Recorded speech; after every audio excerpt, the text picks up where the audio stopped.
I made a video about destroyers, and you guys wanted me to introduce you to cruisers as well. So, here it is. Cruisers are one of the most diverse class in the game, ranging down from oversized destroyers, through multi-tools with tons of consumables, up to somewhat of a pocket battleship. But how should we play them? In this video I will briefly introduce you to the world of cruisers and their general playstyles so that later you can explore it on your own with a little bit more insight. First, let's talk about what kinds of them we have. We can categorize cruisers by two factors, by their size and by their playstyle. Size-wise, it's pretty simple. We'll look at the gun caliber in like 99% of cases.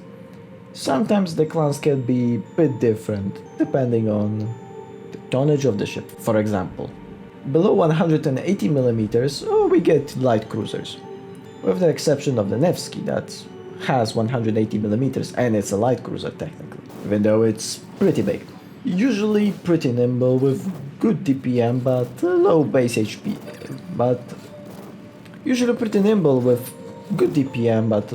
base HP and are generally pretty fragile. Very often come with smoke screens or short range radars. In general, those cruisers get strong to decent AA as well. So, to summarize, nimble but fragile. From 180mm to 220s, we get majority of the standard cruisers in this game. Most common gun caliber being 203, which is the golden standard in my opinion. Those cruisers can vary, but usually come with both kinds of ammo being pretty useful in game. Playstyle and performance varies here by a lot depending on the ship, but overall those cruisers are middle of the road, perfectly balanced as all things should be. Above 220mm to around 283, we get the heavy cruisers. Those are focused on being more durable and with ability to pack stronger punches on the price of their concealment and reload, as well as in some cases increased fire duration. In here we find some more special cruisers like Gudelu with his planes, or Napoli that's actually based on secondaries instead of main guns.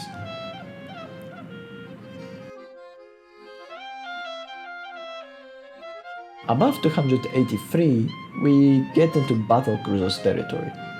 Those are basically small battleships. Cruisers found here are playing in a very similar way to them. They burn like one, they are durable like one, and they pack dangerously similar punches to one, but with significantly improved accuracy that they share with the rest of the cruisers. You've probably noticed from my how to aim video, when I described which ships are the most accurate in the game and how to improve your accuracy overall. And now the division between playstyles and roles.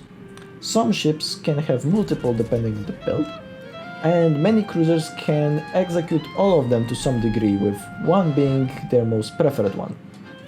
I distinguish 4 roles: kiting, defensive, support and pushing.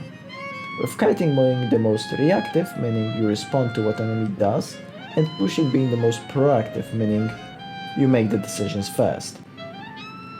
Also on this graph I try to visualize the efficiency. If your preferred playstyle is kiting, pushing will be your least effective one. The further away from the preferred playstyle, the less effective it will be. Okay, let's describe those playstyles. Let's start with kiting. Here are the ships that want to use their armor and maneuverability to stay alive.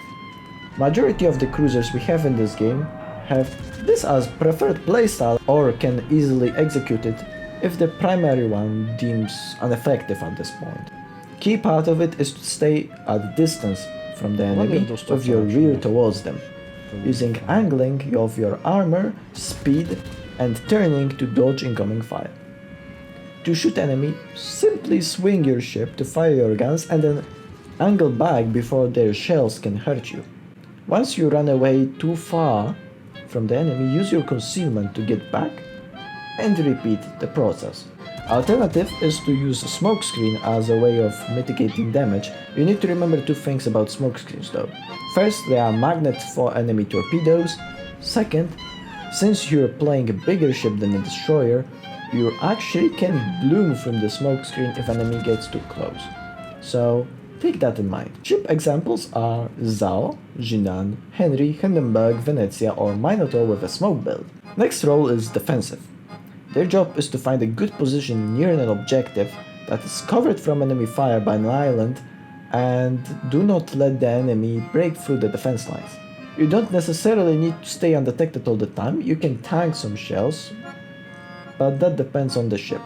An island is there to give you a cover, so you can back away in case things get too hot, and to make it harder to be torpedoed from multiple directions.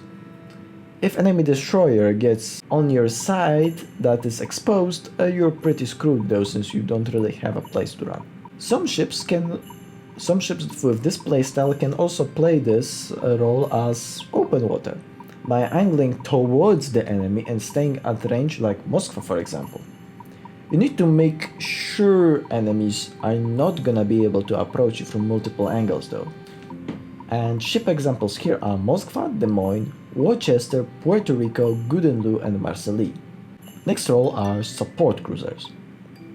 Those provide support to your allies using their consumables, providing AA cover, radar, hydro to your team. Main goal of those cruisers is to help allies by staying alive and not doing dumb moves. Support cruisers work the best if other members of their team play with them.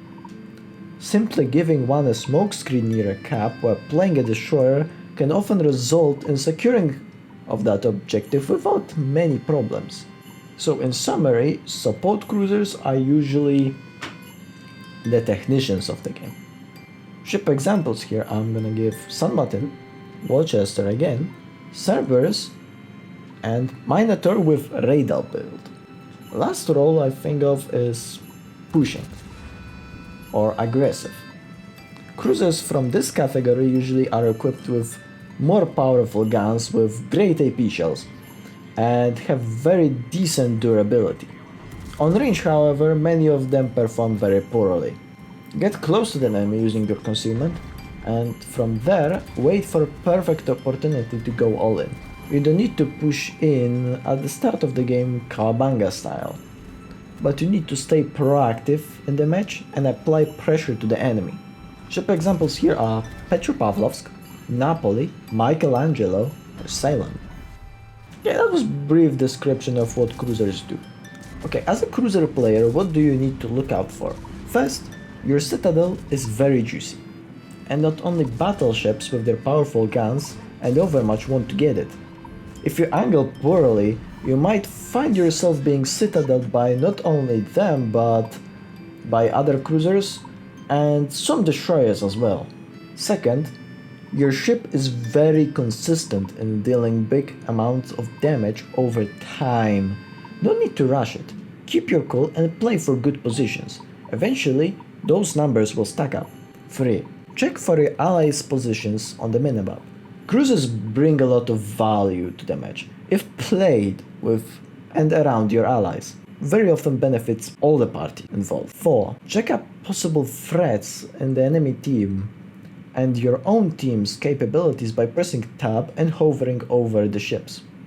Pressing left mouse button will lock the info tab so you can check specific details. It will show your team's true values and enemy possible maximum ones, even if they do not have them. Information is key to victory. That will be it. If you want more detailed info, I have more videos about specific topics and about specific ships as well. See you next time. Silent out.